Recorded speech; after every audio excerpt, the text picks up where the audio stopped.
Natagpuan ng dalawang mangingisda ang isang bloke ng cocaine na nagkakahalaga ng 5.3 milyon pesos sa karagatan ng Barangay Bungtod, Tandag City, Surigao del Sur noong Biyernes, March 1, 2024. Kinilala ang dalawang nag-turnover na sina alias Benji, 38 anyos at June, 28 anyos, pawang mga residente ng nasabing lungsod.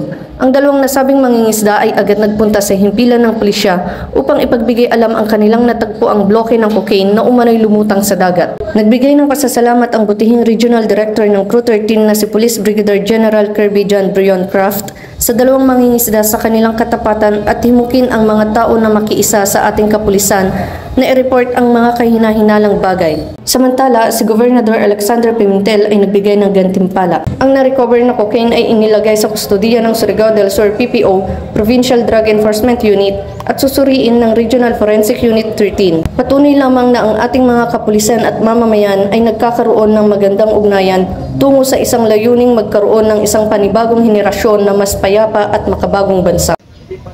Mula dito sa Police Regional Office 13, ako ang inyong PNN Correspondent, Patrolwoman Jacqueline Cabiles, alagad ng batas, taga-taguyod ng Balitang Pulis.